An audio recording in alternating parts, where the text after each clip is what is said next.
வணக்கம் மக்களே. இந்த வீடியோவில் நம்ம ஒரு சோகமான செய்தி தான் பார்க்க போகிறோம்.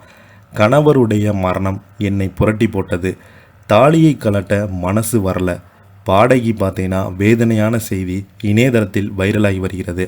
வாங்க என்ன தகவல் என்ன செய்தின்னு இந்த வீடியோவில் விரிவாக பார்த்து தெரிஞ்சுக்கலாம். அதுக்கு முன்னாடி முதன்முறையாக நம்ம சேனலை ஃபஸ்ட் டைம் பார்க்குறீங்கன்னா சப்ஸ்கிரைப் பண்ணாதவங்களாம் சப்ஸ்கிரைப் பண்ணிக்கோங்க. பெல் பட்டன் சிம்பல் அமைக்கி நம்ம சேனலோட நோட்டிஃபிகேஷனை எனபிள் பண்ணிக்கோங்க. நாங்கள் போடுற வீடியோ எல்லாமே உங்களுக்கு உடனுக்குடனே வந்து சேரும். வாங்க என்ன தகவல் என்ன செய்தின்னு இந்த வீடியோவில் விரிவாக பார்த்து தெரிஞ்சுக்கலாம்.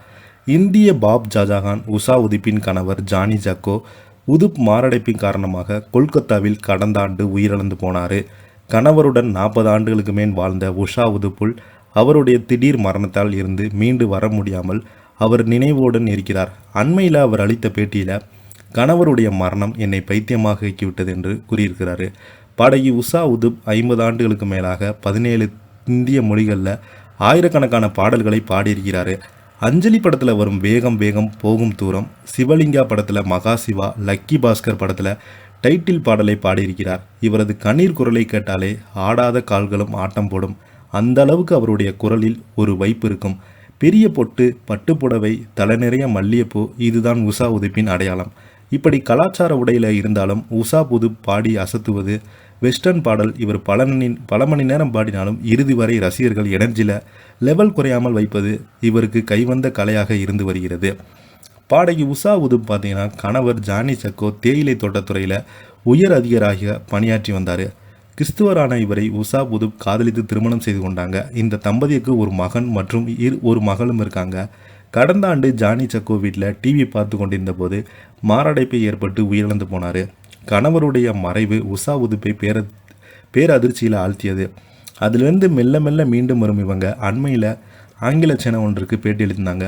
அதில் என் கணவர் ஜானி இருந்ததை என்னால் ஏற்றுக்கொள்ள முடியலை. அவருடனான 40 ஆண்டுகள் கால வாழ்க்கை என்னை புரட்டி போட்டுவிட்டது. அவர் இறந்த பிறகு நான் யாரிடமே பேசாமல் அமைதியாகிவிட்டேன். அந்த அமைதி எனக்கு ஆறுதலை கொடுத்தது. நான் அமைதியாக இருக்கும்போது என் கணவருடைய ஆன்மாவோடு என்னால் பேச முடிகிறது. தினமும் இவர் இல்லாததை நினைத்து அழுது கொண்டே இருக்கிறேன். அவரை நான் இழந்து விட்டேன் என்று நினைக்கும்போது மனம் பாரமாக இருக்கிறது. பலருமே கணவர் இறந்த பிறகு தாலி பூ போட்டு வைத்திருப்பது என்று கேட்டிருக்காங்க. இந்தியாவில் கணவரை இழந்து விட்டால் பூ போட்டு தாலியை அணிய மாட்டாங்க. அதை நீங்கள் நம்புகிறேன் என்றால் அதை நீங்களே பின்பற்றலாம். ஆனால் நான் அதை செய்வேன் என்றால் வெளிவேஷம் போடுகிறேன் என்று அர்த்தம். ஏனென்றால் இவை அனைத்துமே என்னை வலிமையாகிறது. என் வாழ்க்கையை அர்த்தமுள்ளதாக மாற்றுகிறது. மற்றவர்களுக்காக நான் தாலி போட்டு போடவில்லை என்றால் என் கணவரை என் முட்டாள் மாதிரி பண்ணுறேன்னு தான் கேட்பாங்க. இது உன் வாழ்க்கை எப்போதுமே போல வாழும் என்று சொல்லுவாங்க. இதில் பலருக்குமே நம்பிக்கை இருந்தால் செய்யுங்கள், ஆனால் மற்றவர்களை கட்டாயப்படுத்தாதீங்க என உஷா உதுப் அந்த பேட்டியில் குறிப்பிட்டிருக்காங்க. பாடகியான உஷா உதுப் மேல்நாட்டு மருமகள், மன்மத நம்பு போன்ற படங்களில் நடிச்சிருக்காங்க. அண்மையில் வெளியாகி தியேட்டரில் சக்கை போட்டு வரும் அஜித் நடித்த குட் பேட் அக்லி திரைப்படத்தில் ஒரு முக்கியமான ரோலில் நடிச்சிருக்காங்க. அது மட்டும் இல்லாமல் சூப்பர் சிங்கர் ஜூனியர், குயில் பாட்டு போன்ற பாடல்களுக்கு நிகழ்ச்சியில் நடுவராக இருந்து வராங்க. இதை பற்றி நீங்கள் என்ன நினைக்கிறீங்க? கீழே உள்ள கமெண்ட் பாக்ஸில் மறக்காமல் பதிவிடுங்க. நன்றி.